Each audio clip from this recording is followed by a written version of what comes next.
পাঁচটা শর্ত সাপেক্ষে আমাদের তওবা কবুল করবে কে? তওবা কবুল হওয়ার কিছু শর্ত আছে পাঁচটা। কয়টা? চিৎকার মেরে বলতে হবে, তওবা কবুল হওয়ার শর্ত কয়টা? এক নম্বরে হচ্ছে আল ইকরার, acknowledgement. You have to give the acknowledgement that you are the greatest sinner on earth. আপনাকে ঘোষণা দিতে হবে যে আপনি পৃথিবীর সবচেয়ে বড় পাপী। এক নম্বর শর্ত, আপনি বলেন যে আল্লাহ আমার চেয়ে বড় পাপী নাই, আকাশের নিচে জমিনের উপরে আমি সবচেয়ে বড় পাপী, এমন কোন পাপ নাই যেটা আমি করি নাই, ঠিক কিনা? এক নম্বরে পাপের ঘোষণা দেন। দুই নম্বরে আন-নাদাম, নাদাম মানে repentance. You have to be repentant for what you have done. আপনাকে অনুতপ্ত হতে হবে, চোখের পানি ছাড়তে হবে। আল্লাহ আমি লজ্জিত, আল্লাহ আমি নাদান, আমি পিশাচ, আমারে মাফ করে দাও। তার মানে স্বীকার গেলেন কি অন্যায় করেছেন।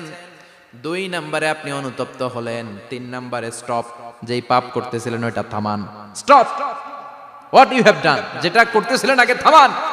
আপনি সুদ খাইছেন, অনুশোচনা আসলো, মাফও চাইতেছেন আবার সুদও খাইতেছেন, হবে? আপনি ঘুষ খেয়েছেন, তওবা শুরু করলেন, আবার ঘুষও খেয়ে যাচ্ছেন, হবে? থামেন, স্টপ।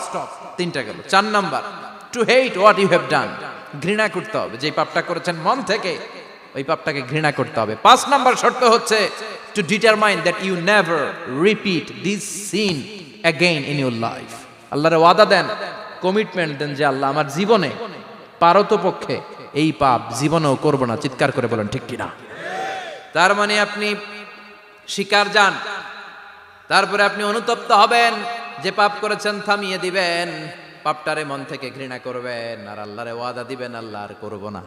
এই পাঁচটা শর্তের আলোকে তওবা করলে জীবনের সব গুনাহ মাফ করে দিবে কে? তওবার মতো তওবা করো, সব গুনাহ মাফ করতে পারে কে? তওবা করবেন তো? রাজি আছেন? কবে করবেন? এই মুহূর্তে তওবা করলাম, এই মুহূর্তে আল্লাহর কাছে ক্ষমা চাই, আল্লাহ জীবনের সব গুনাহ মাফ করে দাও।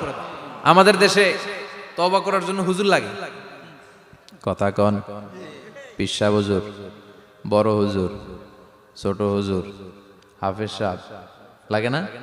হাফেজ সাহেব, ইমাম সাহেব, এদের ছাড়া নাকি তওবা হয় না। না, এটা ভুয়া কথা। আপনি অনুতপ্ত হন, আপনি চোখের পানি ছাড়েন, আপনি আপনার রবরে বলেন, ক্ষমা করে দিবে কে?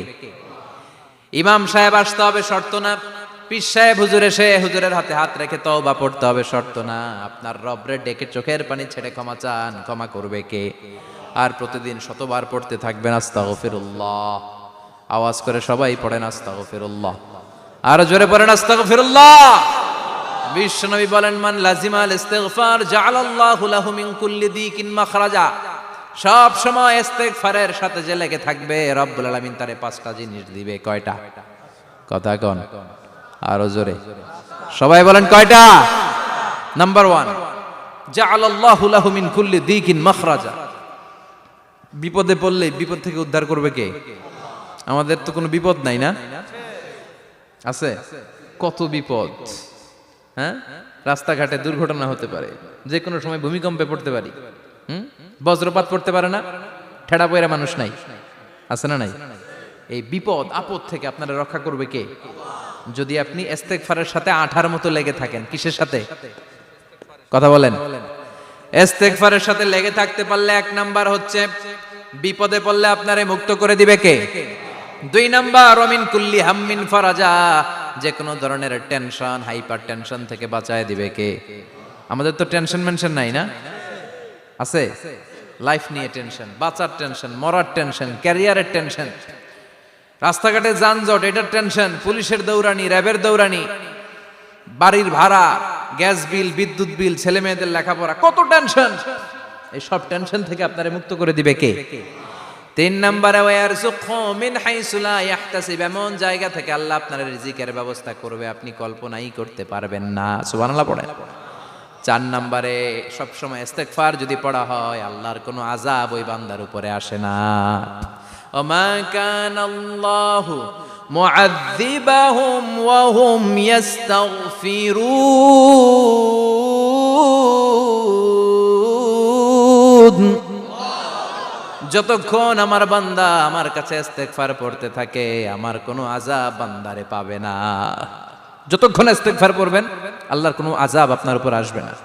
চারটা গেল। পাঁচ নাম্বার, বারবার ইস্তিগফার পড়লে রফিক ভাই, আল্লাহ আপনার মুস্তাজাবুদ দাওয়া বানিয়ে দিবে। দোয়া করা মাত্র কবুল করে নিবে কে? মুস্তাজাবুদ দাওয়া বুঝেন তো, মানে যিনি হাত তুলতে দেরি কবুল হতে দেরি হয় না। বারবার বারবার ইস্তেগফার পড়ে দেখেন যে আপনার দোয়া কেমনে কবুল হয়।